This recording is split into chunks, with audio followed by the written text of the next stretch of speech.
que yo creo que nos sonroja un poco a todos. Estamos viendo un espectáculo terrible en la frontera ahora mismo entre Grecia y Macedonia, con miles y miles de refugiados que huyen, la mayoría, a zonas de guerra, de Siria, y que están atascados. Y en medio una solución europea que directamente es ilegal al amparo del derecho internacional. Devolver inmigrantes que pisen suelo europeo, sean o no por causas políticas, es decir, el derecho de asilo queda anulado.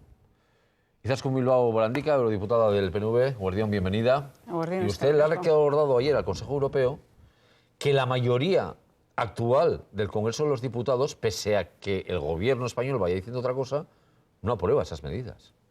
Pues sí, así es, porque la próxima semana se va a celebrar un Consejo Europeo y la mayoría aplastante del Congreso le dijo al Gobierno no estamos de acuerdo con esta solución. Por lo tanto, yo ayer mismo presenté la iniciativa y reclamo una respuesta del Consejo diciendo ¿a usted le parece democrático que un presidente del Gobierno español vaya a esa reunión cuando no tiene una mayoría? Habéis estado hablando de un Gobierno en funciones.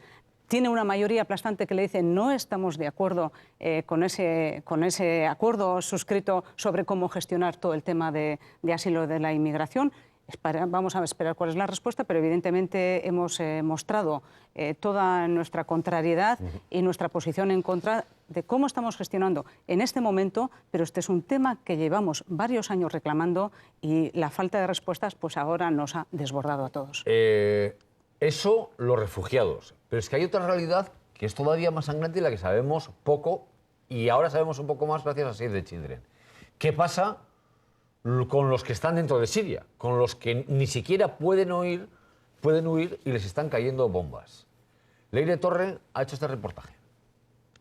Justo cuando se cumplen 5 años desde que estalló la guerra civil en Siria, el último informe de Save the Children revela que 250.000 niños viven en áreas sitiadas del país. Esta cifra es equiparable a los 250.000 niños entre 0 a 16 años que viven en Euskadi. Es decir, la totalidad de los niños vascos de 0 a 16 años ahora mismo estarían viviendo bajo las bombas y sin acceso a alimentación, medicinas o tratamientos.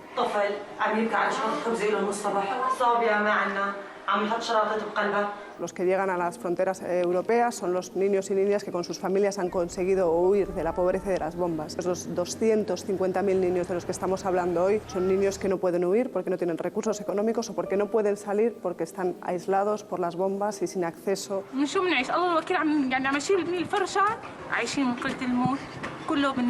Vivir sitiado significa no tener garantizada la ayuda humanitaria. Por poner un ejemplo, solo el 3% tiene acceso a las medicinas. Los médicos operan a la luz de las velas y para muchos niños las hojas hervidas o el pienso para animales son su única comida.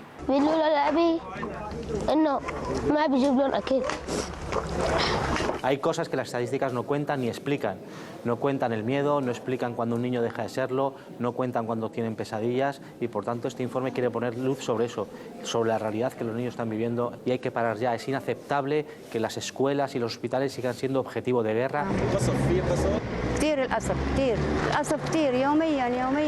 La comunidad internacional no parece saber poner fin a esta crisis humanitaria a pesar de que Europa ya estableció hace unos meses el reparto de refugiados y lugares como Euskadi se prepararon para ello. Tenemos que reconocer que no ha llegado la gente que las cifras que se barajaban, las que los Estados miembros se comprometieron. Nos encontramos ante una situación extraordinaria que requiere medidas extraordinarias que desgraciadamente no se están dando. Do not come to Europe. La última polémica llega con los 6.000 millones de euros que Europa tiene previsto pagar a Turquía para que atienda a los refugiados. Europa tendría que responder con sus valores. Necesitamos que Europa acoja, que Europa tenga un enfoque de derechos humanos y que Europa contribuya a la solución de estos conflictos, que además es cumplir la legislación, el derecho internacional humanitario y el derecho de refugio y de asilo. Se está externalizando la crisis migratoria. Muchos dicen ya que estamos ante el acuerdo de la vergüenza. El futuro de Europa, los valores de Europa, la razón de ser de Europa,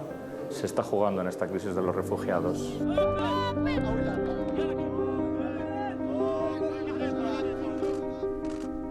Tenemos dos problemas, uno evidente de toda esa gente atascada, los que están también en Siria sufriendo los bombardeos, y otro es una crisis de valores tremenda en Europa, ¿no? ¿Qué se comenta en los pasillos del Parlamento Europeo? ¿Qué se dice? Pues ¿Por qué ha fallado todo este plan? Lo que tenemos que decir es, de todas formas, que este es un problema que se está planteando una y otra vez porque el problema son los Estados miembros y la posición de los Estados miembros. Tanto la Comisión Europea, y quiero recordar que este problema de la inmigración, el asilo, comenzó con las imágenes de Lampedusa, que parece que hemos olvidado. Ya la comisaria Cecilia Malmström presentó una propuesta de actuación en la mesa de los Estados, en el Consejo Europeo. Y los Estados dijeron, no, este es un problema del sur, este problema no nos incumbe y, por lo tanto, en la medida en la que no nos toca a nosotros, bueno, pues no lo vamos a asumir. Y hemos ido arrastrando y ahora estamos en una situación completamente diferente.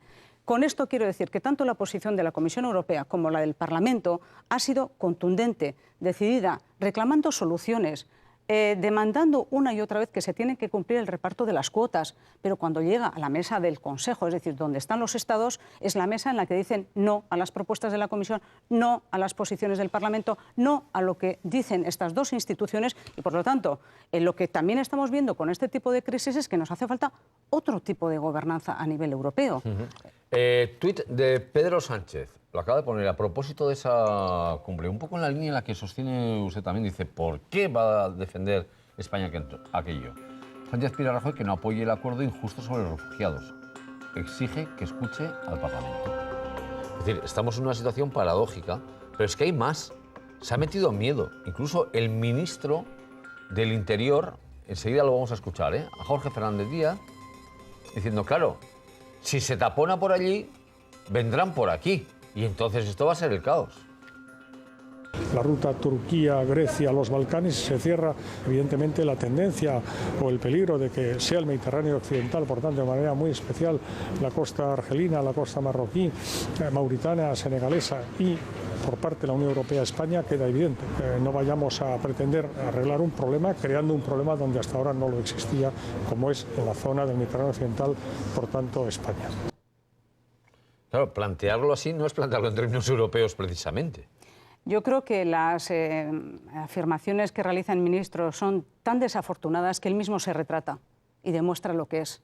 Evidentemente, nosotros desde el Parlamento, al que no nos hacen el caso que nos gustaría, reclamamos la necesidad de que haya un punto de vista humanitario, que demos soluciones en origen, que construyamos vías seguras para que las personas que necesitan asilo lleguen en condiciones de seguridad y demos un soporte y una solución humanitaria, que cumplamos las directivas europeas, porque hay directivas europeas que regulan el asilo que se están incumpliendo constantemente, permanentemente. Es como si no hubiéramos construido nada en Europa. A ver, Teresa.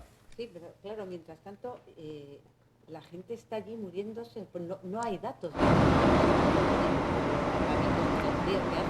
Teresa, que tenemos algún problema, que no se te escucha, enseguida lo vamos a arreglar el micrófono, perdona, ¿eh? A ver, José. Yo hago de suplente, no sé si se me escucha a mí. Sí, sí. No, creo que la europarlamentaria quizás con Bilbao ha planteado algunas cuestiones muy interesantes y que yo creo que además que es muy oportuno que incluso los televidentes establezcan la diferencia entre lo que es la participación de los Estados en ese Consejo y lo que es el papel de los órganos comunitarios, Parlamento y Comisión, ¿no?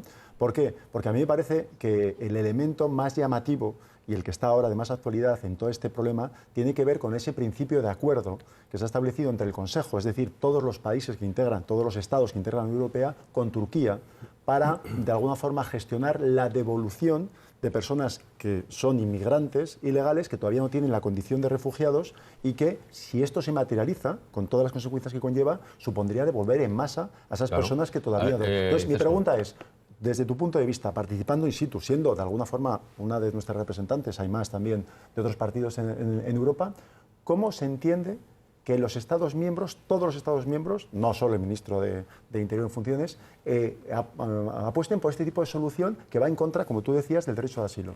Porque en este momento tenemos una Europa que hemos denunciado una y otra vez, una Europa de los Estados, donde los ministros, de manera opaca en muchas ocasiones, deciden soluciones de estas características. No ha habido ninguna consulta al Parlamento ni a la Comisión. Ha sido una decisión adoptada por los Estados miembros, porque en ningún caso hubiera pasado por el Parlamento con la aprobación del Parlamento.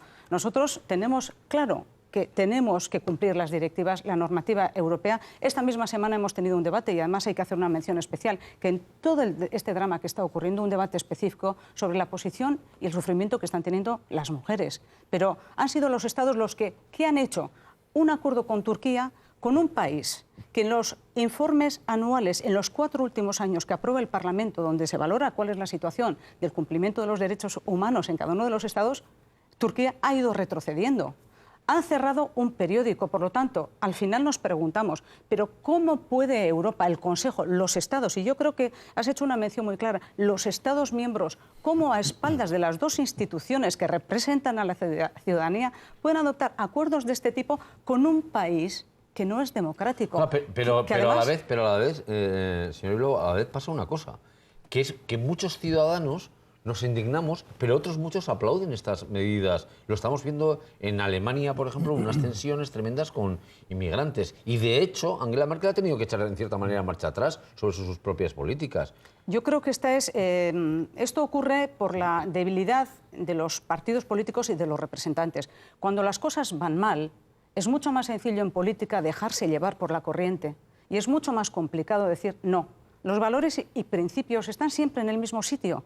El norte está siempre en el norte. Entonces, cuando nos dejamos llevar por lo electoral, por las elecciones próximas, porque no me van a votar, a mí me da igual que me voten o no, pero yo seguiré defendiendo los principios y los valores en cualquier caso. Porque al final todo esto se vuelve en contra y efectivamente el proyecto que fue Europa de principios, de valores, de derechos humanos, se está cuestionando. Y perdonadme que os haga otra mención. Sí, muy breve, porque quiero que Teresa pregunte. Sí, bien. Venga, Teresa. Mi pregunta era, está pasando todo eso a nivel político, pero a nivel humano, la gente se está muriendo en esos campamentos. Hemos visto las imágenes y es que eso es inhumano. No hay capacidad, por lo menos para mientras se resuelven todas estas cuestiones, que por otro lado están demostrando que Europa es muy poco democrática, poner en pie unos campamentos dignos. Seguro que los estados europeos tienen medios, ponen tiendas de campaña. Si es un despliegue militar, seguro que tendrían unas tiendas de campaña estupendas. ¿Por qué no se hace todo eso mientras tanto? Porque es que hay una cuestión de sufrimiento, lo que hemos comentado de niñas y niños, las mujeres. Es que, aparte de, bueno, no los de los bombardeos, que no podemos llegar allí, ¿no? Pero lo que se puede hacer, ¿por qué no se hace? La ayuda humana inmediata. Algo de logística, una agencia europea de asistencia, se está dejando en manos de las ONGs que hacen lo que pueden. No, quiero dejar claro aquí que los estados son un auténtico obstáculo en esta gestión. ¿Por qué? Porque estamos totalmente de acuerdo, hay que dar ayuda de emergencia, pero es que la Unión Europea debería tener, a través de la alta representante, una posición política más contundente también en la solución del conflicto en Siria. Es decir, y además nosotros hemos defendido que una guerra no se resuelve con bombardeos. ¿Cuál es el problema? Que si preguntamos a los 28 Estados miembros, tienen una idea diferente de lo que hay que hacer en Siria. Entonces, así es imposible gobernar y tener una actuación y una presencia contundente, que es lo que exigimos y creemos que tiene que hacer Europa con sus valores y sus principios. Se aprueban ayudas de emergencia, aprobamos unas cuotas una y otra vez, exigimos a los Estados que los cumplan, porque esto permite hacer una distribución ordenada, dar una solución que permita integrar a la ciudadanía, pero los Estados dicen, no, ¿por qué? Pues porque tengo elecciones mañana y yo no puedo asumir. A ver, Ricardo, ¿qué quiere preguntarle Ricardo? Sí, bueno, yo creo que he oído que ese acuerdo con Turquía recoge 6.000 millones, un poquito para contratar a Turquía para que haga el trabajo sucio que nosotros no queremos. De portero. Hacer. Eso es, que haga de portero. Aparte de que, bueno, luego no acabo yo de ver muy bien eso de que vamos a avanzar en la integración de Turquía a cambio de que él haga ese trabajo de portero, ¿no? Pero bueno, un poquito la pregunta para Izaskun Bilbao, aprovechando que es europarlamentaria y va a conocer mucho más que yo, partiendo de la base de que, yo siempre lo digo, Europa no deja de ser un club de estados, hoy, por desgracia, aunque vamos avanzando y el Parlamento cada vez tiene más poder, pero todavía no tiene el que yo creo que a todos nos gustaría, ¿hasta qué punto el Parlamento Europeo no sé si oponer o puede poner las trabas a ese acuerdo con la Unión Europea? Porque ya estamos viendo, por ejemplo, aquí en España, el Gobierno de España no va ni a comparecer, ¿no? Ya. Entonces, no sé hasta qué punto el Parlamento Europeo puede hacer algo. Yo creo que hay mucha determinación y mucho interés por parte de los Estados miembros de llegar a este acuerdo prescindiendo de las mayorías. Hemos visto y mencionado el Congreso español lo que ocurre, pero yo quería, al hilo de esto, apuntar otra cosa, que es curioso porque estamos, por una parte, negociando con el Reino Unido condiciones para que se quede y no se marche, pero en la gestión de las personas que necesitan asilo y una solución emergente, le estamos dando 3.000 millones para el año 2016-17 y otros 3.000 que ha exigido Turquía para el año 2018, y a la vez dice no. Y además le pido que agilicen los visados de los turcos y además vamos a abrir 9 apartados diferentes para ver cómo se produce la adhesión de Turquía a la Unión Europea. Por lo tanto, es un mercadeo inaceptable, que lo hemos denunciado así y seguiremos trabajando dentro de nuestras posibilidades para que los Estados tengan una visión diferente de cómo hay que gobernar esto y cómo hay que... Porque en el fondo hay personas, hay alma, hay familias que están muriendo y no podemos ser ajenos a esto. Nos estamos acostumbrando a ver las imágenes. 12:54, situación española, definición, decíamos, atasco, como se quiera llamar. El último en pronunciarse, Felipe González, que está siendo muy activo, ¿eh? Está saliendo bien porque él protagoniza, bien porque se meten con él.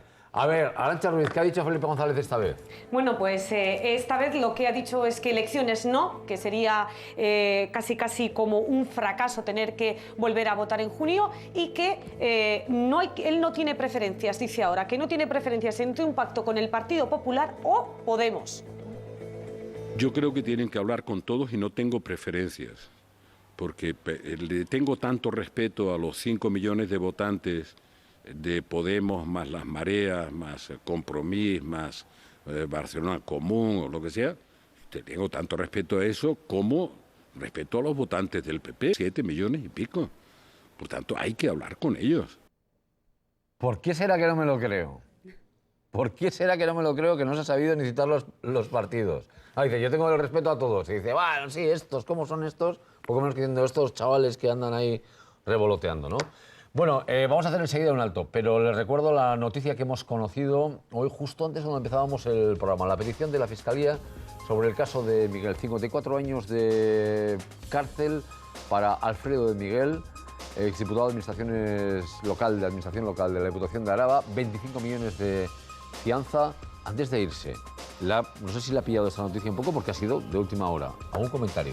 Pues la verdad es que sí, me he pillado aquí entre pasillos, pero yo con este caso quiero hacer dos comentarios. Una, que la reacción institucional fue inmediata porque fue cesado, y la reacción política también, porque tengo que recordar que fue el lehendakari actual, Íñigo Urkullu, quien les pidió los carnés de afiliación para demostrar que efectivamente no tenía nada que ver con el Partido Nacionalista Vasco, y a mí me gustaría ver este tipo de contundencia en otros casos. ¿Por qué? Pues porque el Partido Nacionalista Vasco tiene un patrimonio de muchísimas personas que no se lo puede jugar en casos como estos. Presunción de inocencia, sí, pero actuación inmediata. Y yo creo que esto es lo que hoy tenemos también que destacar. ¿Le ha extrañado la alta petición, tanto primero de cárcel, 54 años, como la fianza? A nosotros nos ha sorprendido, 25 millones de fianza. Nos parecen mucho las dos cosas. Hombre, en principio parece mucho, habrá que ver en qué queda, pero como digo, no he tenido ningún tiempo de analizar tampoco ni una línea del asunto, pero yo quería destacar lo mencionado. Pues Izaskun Bilbao Barandica, eurodiputada del PNV, gracias por habernos acompañado. Vamos a hacer un alto, vamos a hablar enseguida también de esta cuestión, del caso de Miguel, que ya tiene petición oficial de la Fiscalía con escrito.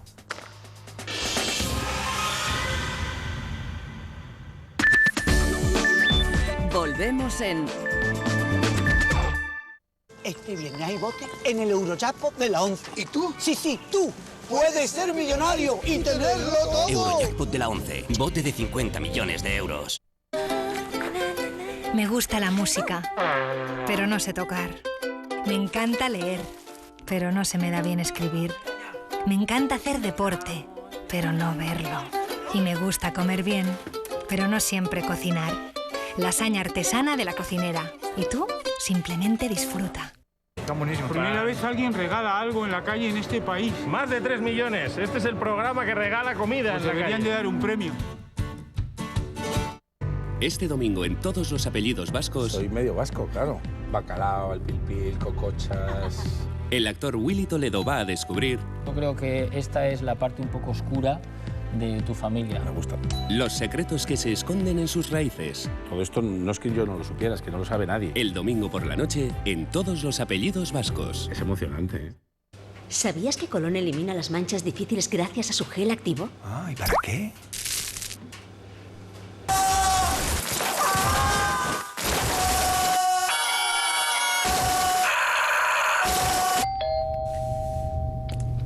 Nuevo Colón Gel Activo. Elimina las manchas más difíciles. ¿Qué dos palabras son las que más repite un notario? Apagar. Doy fe. ¿En qué árbol crecen las bolas de Navidad? En el pino. ¡Si son de plástico! ¿Qué tipo de bebidas se pueden preparar con un infusor? ¿Un cubata? Atrápame si puedes. Todos los mediodías de lunes a viernes. ¿Qué vemos hoy? ¿Apache, Jorge Javier? Apache. En ETV2. Mañana. Ese sabor de la tortilla de patata en la playa, eso no se paga con dinero. Los veranos felices en el retrovisor. Sabemos que los ladrones vigilan casas constantemente y que saben dónde encontrar tus cosas más valiosas. Sabemos que después de un robo, la mayoría de las víctimas no vuelven a sentirse seguras en su casa. Pero, como la compañía de alarmas más recomendada de Europa, también sabemos cómo actuar en segundos frente al robo para proteger tu hogar y lo que más quieres. Si supieras todo lo que sabemos, protegerías lo que más te importa con la alarma de Securitas Direct. Llama ahora al 902-376-376 o visita securitasdirect.es. Es el momento de seguir trabajando, seguir haciendo, seguir invirtiendo en innovación, seguir creando empleo, apostando por la juventud, por el emprendimiento, por las personas, haciendo más fuerte nuestra industria, nuestras pymes, seguir reactivando la economía. Sigamos avanzando.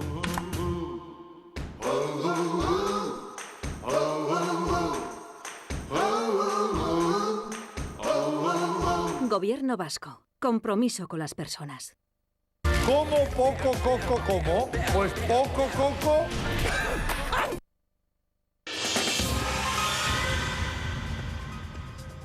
La una, estábamos comentando con Izaskun Bilbao Arandica, también la eurodiputada del PNV, lo que ha sido la noticia de última hora de esta mañana, la petición del fiscal de Araba sobre el caso de Miguel. Hay 26 personas para las que se pide apertura de juicio oral, una docena de delitos de los que se le acusa al principal imputado, al que se le considera jefe de una trama, lo estamos viendo ahí, es Alfredo de Miguel.